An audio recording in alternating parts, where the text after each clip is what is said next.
सभी भक्तों को राधे राधे। आज मैं आपको कार्तिक मास में सुनी जाने वाली झिल्ली और धुनिया की कथा सुनाती हूँ। एक झिल्ली थी, एक धुनिया था। झिल्ली बोली, आ धुनिया, दोनों कार्तिक नहाएंगे। धुनिया बोला, तू तो गिरी छुआरे में पड़ी रहती है, तेरे अंदर तो ताकत है, तू ही नहा ले। मैं तो मोठ बाजरे में पड़ा रहता हूँ, मैं तो नहीं नहाऊंगा। मैं तो हरा भरा सिट्ठा खाऊंगा, ठंडा ठंडा पानी पीऊंगा। फिर झिल्ली तो रोजाना रानी जी की बाई के पल्ले में लगकर नहा आती और दुनिया नहीं जाता। कार्तिक उतरते ही पूर्णिमा को दोनों मर गए। झिल्ली कार्तिक नहाई थी, इसलिए उसने राजा के घर जन्म लिया, राजकुमारी बनी, और दुनिया राजा के घर मेंढक बना। फिर राजकुमारी का विवाह हुआ।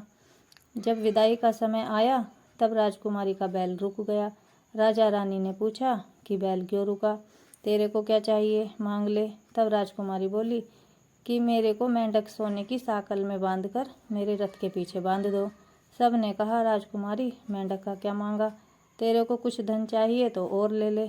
लेकिन उसने कहा कि मेरे को तो मेंढक ही चाहिए। उसने रथ के पीछे मेंढक बंधवा लिया।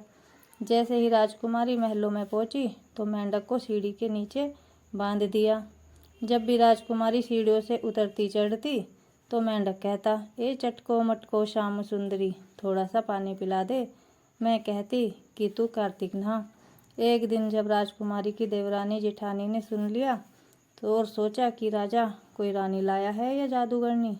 उन्होंने राजकुमार से कहा कि तू रानी लाया है या जादूगरनी, जो आदमियों से तो बात करती नहीं और जानवरों से करती है। राजा ने कहा कि जब तक अपनी आंखों से नहीं देखूंगा मानूंगा नहीं। एक दिन राजा चुप कर बैठ गया। राजकुमारी महलों से उतरी तो मेंढक ने वही कहा और रानी ने वही जवाब दिया। तब राजा तलवार लेकर खड़ा हो गया और कहा कि तू मेंढक से क्या बात करती है, सच्ची बता, नहीं तो तलवार से काट दूंगा।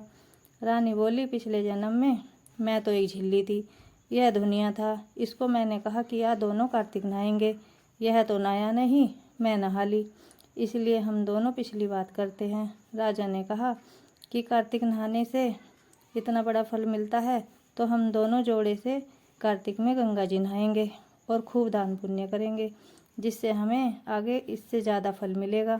दोनों कार्तिक नहाने लगे। राजा के घर खूब धन संपत्ति हो गई। हे कार्तिक महाराज, जैसी झिल्ली को दिया सबको देना, जैसा दुनिया को दिया ऐसा किसी को ना देना। जय हो कार्तिक महाराज की। सभी भक्तों को राधे राधे।